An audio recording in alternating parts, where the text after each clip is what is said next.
और सैम पित्रोदा को लेकर इस वक्त की बहुत बड़ी खबर आपको बता दें, कांग्रेस में सैम पित्रोदा की वापसी हो गई है। एक बार फिर से उन्हें इंडियन ओवरसीज कांग्रेस के चेयरमैन बना दिया गया है। आपको याद होगा लोकसभा चुनावों के दौरान उन्होंने कई विवादित बयान दिए थे, जिसके बाद कांग्रेस में मुश्किलें पैदा कर दी थी। उन्होंने भारत में रंग भेद वाली टिप्पणी की थी, जिसकी वजह से वो विवादों में आ गए थे।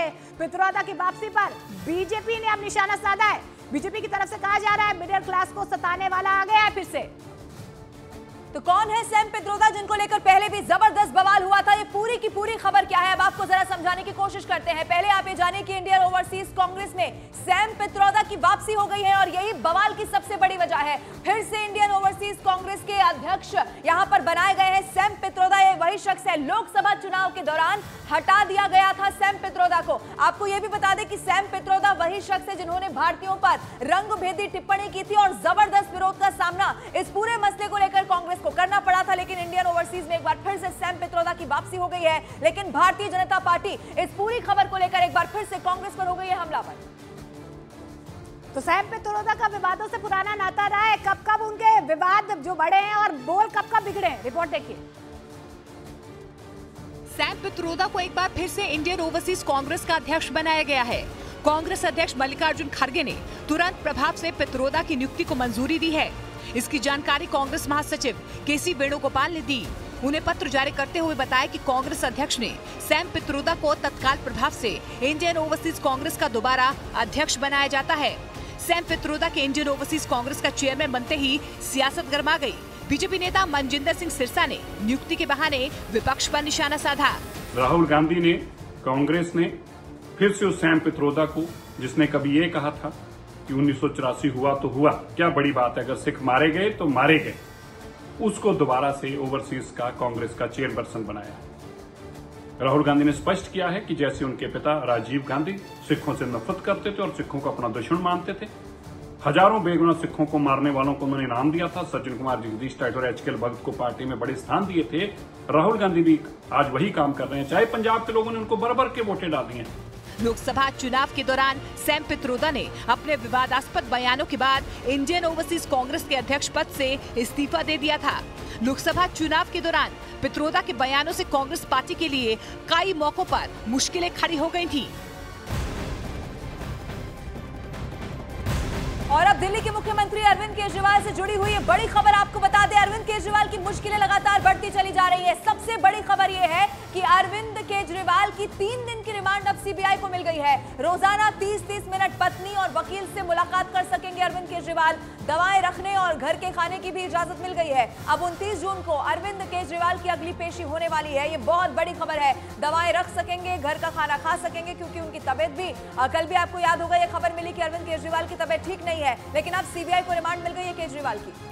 तो ईडी के बाद देखिए सीबीआई का शिकंजा कसता जा रहा है और इस बीच अरविंद केजरीवाल की मुश्किलें बढ़ती जा रही है। लेकिन कल क्या क्या हुआ है सिलसिलेवार तरीके से समझाने की कोशिश करते हैं। 3 दिन के सीबीआई रिमांड पर अब अरविंद केजरीवाल भेज दिए गए हैं। इस बीच आपको बता दें कि राउज एवेन्यू कोर्ट ने सीबीआई को रिमांड पर भेजा है, यानी कि सीबीआई लगातार उनकी रिमांड की मांग भी कर रही थी। लेकिन इस बीच आपको बता दें पत्नी और वकील से रोज मिल सकते हैं अरविंद केजरीवाल। 1 घंटे तक इजाजत मिली है, लेकिन केजरीवाल को घर का खाना भी दिया जा सकता है। लेकिन यहाँ से अरविंद केजरीवाल की मुश्किलें और ज्यादा बढ़ गई। तो अरविंद केजरीवाल उम्मीद कर रहे थे राहत की, लेकिन रिमांड पर ले लिया सीबीआई ने। पूरी खबर क्या है, एक रिपोर्ट देखिए।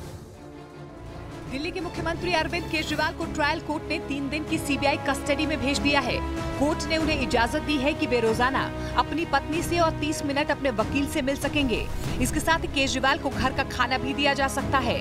कोर्ट ने केजरीवाल को ग्लूकोमीटर और दवाइयां रखने की भी इजाजत दी है।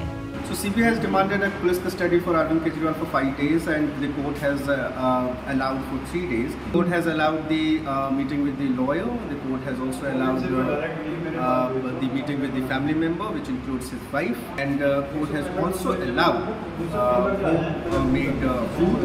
कल सुबह सीबीआई ने आबकारी घोटाला केस में भ्रष्टाचार के आरोप में केजरीवाल को गिरफ्तार किया था। इसके बाद सीबीआई ने उन्हें ट्रायल कोर्ट में पेश कर 5 दिन की कस्टडी मांगी। कोर्ट ने करीब 4 घंटे तक दलीलें सुनने के बाद फैसला सुरक्षित रख लिया था। शाम 7 बजे कोर्ट ने फैसला सुनाया। केजरीवाल पर अगली सुनवाई 29 जून को होगी।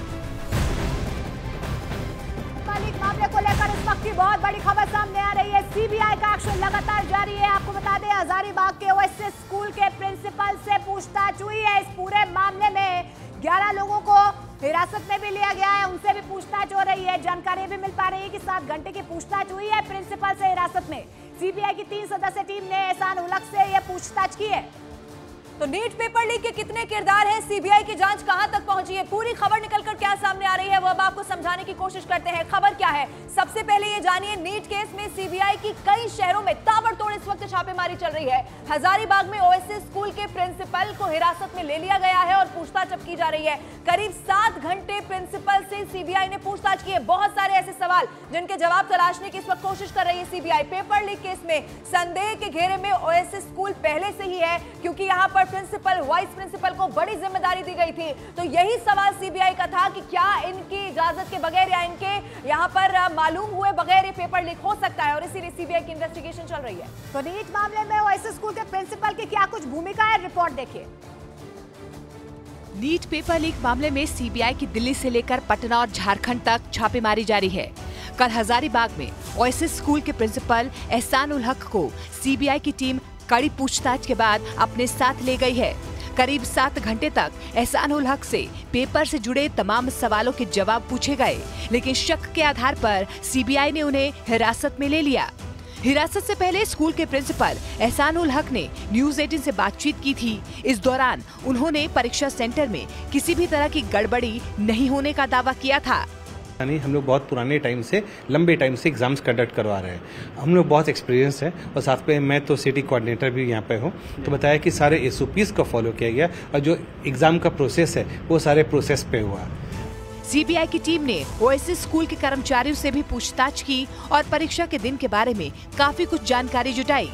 सीबीआई अपने साथ स्कूल के कुछ दस्तावेज, वहां पर लगे सीसीटीवी की डीवीआर को भी साथ ले गई है। और नीट पेपर लीक मामले में बहुत सारे किरदार सामने आ रहे हैं। सबसे बड़ी खबर यह है कि शक के घेरे में एक कुरियर कंपनी भी बताई जा रही है। कंपनी के संचालकों से पूछताछ किए जाने का बहुत बड़ा दावा है। हजारीबाग के ओएसएस स्कूल कुरियर से यहां पर पेपर आया था। रिक्शे से पेपर एसबीआई बैंक तक आने पर सवाल उठे थे, और इसी को लेकर अब कंपनी के संचालकों से पूछताछ का दावा। तो देखिए, सीबीआई की जांच जो है लगातार आगे बढ़ रही है। अब ब्लू डार्ट पर शिकंजा कसा जा रहा है, क्योंकि यहीं पर जो है इसी डार्ट से, यानी कि ब्लू डार्ट से जो पेपर है वो पहुंचे थे। लेकिन खबर क्या है, जांच के लिए हजारीबाग के एसबीआई शाखा पहुंची सीबीआई की टीम। वहां पर पदाधिकारियों से पूछताछ की है। सीबीआई की 8 सदस्यीय टीम ने बैंक कर्मियों से पूछताछ की है। अब जानकारी मिल पा रही है कि एसबीआई शाखा में रखे गए थे नीट के पेपर, और यही वजह है कि उनके पदाधिकारी से पूछताछ की गई है। सीबीआई के रडार पर ब्लू डार्ट कुरियर कंपनी भी है, और ऐसे में अब देखिए शिकंजा लगातार कसता हुआ नजर आ रहा है। जांच आगे बढ़ रही है। तो कैसे ओएसएस स्कूल के बाद अब एक कुरियर कंपनी पर शक की सुई यहां पर अड़ गई है, एक रिपोर्ट देखिए। नीट मामले की जांच की आंच अब हजारीबाग में एसबीआई बैंक तक पहुंच चुकी है। एसबीआई बैंक में सीबीआई की 8 सदस्यीय टीम कल 2 बार पूछताछ के लिए पहुंची। पहले सुबह और फिर दोपहर में सीबीआई अधिकारियों ने बैंक में दस्तक दी और पदाधिकारियों से सवाल जवाब किए। सीबीआई की टीम नीट पेपर लीक मामले में हर एक पहलू से छानबीन कर रही है।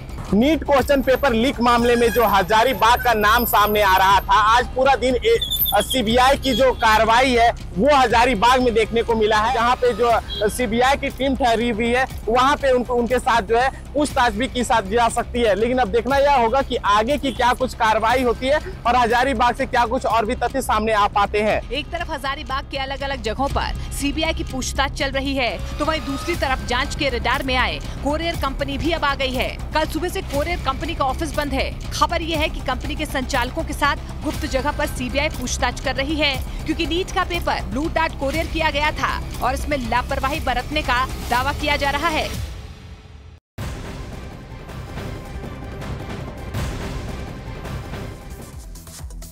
स्वास्थ्य में परेशानी की शिकायत पर लालकृष्ण आडवाणी एम्स में भर्ती, डॉक्टर्स की देखरेख में स्वास्थ्य स्थित।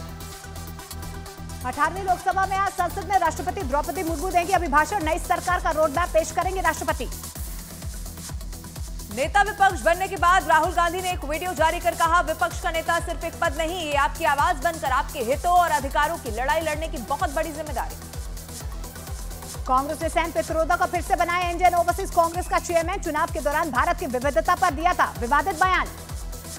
बीजेपी ने सैम पित्रोदा की वापसी पर कांग्रेस पर साधा निशाना। अमित मालवीय ने एक्स पर लिखा, कांग्रेस ने धोखा दिया, चुनाव के तुरंत बाद सैम पित्रोदा को वापस लाई। गृह मंत्री अमित शाह के घर पर हुई हरियाणा बीजेपी की अहम बैठक। नड्डा, मनोहर लाल, हरियाणा के मुख्यमंत्री नायब सिंह सैनी रहे शामिल। दिल्ली की राउज एवेन्यू कोर्ट ने सीएम केजरीवाल को 3 दिन की सीबीआई रिमांड पर भेजा। केजरीवाल की जमानत पर पहले ही स्टे लगा चुकी है हाईकोर्ट। नीट पेपर लीक मामले में आरोपी संजीव मुखिया के नेपाल में छिपे होने की खबर। बुधवार को सीबीआई ने हजारीबाग में 11 लोगों से की पूछताछ। नीट पेपर लीक में महाराष्ट्र के लातूर के 9 छात्रों के पास मिला पटना का एडमिट कार्ड। सीबीआई सवालों के जवाब तलाशने में जुटी। नीट पेपर लीक केस में आरोपी चिंटू और मुकेश को कोर्ट ने 7 दिन की सीबीआई रिमांड में भेजा। चिंटू को बताया गया मामले का मास्टरमाइंड। जम्मू कश्मीर के डोडा में सुरक्षा बलों ने मुठभेड़ में 3 आतंकियों को मार गिराया। कई दिनों से स्थानीय लोगों की मदद से छिपे हुए थे आतंकी। एनआईए ने गैंगस्टर गोलजी बराड़ और उसके एक साथी पर 10-10 लाख रुपए के इनाम की घोषणा की है। चंडीगढ़ के एक व्यापारी पर हमले के मामले में एक्शन।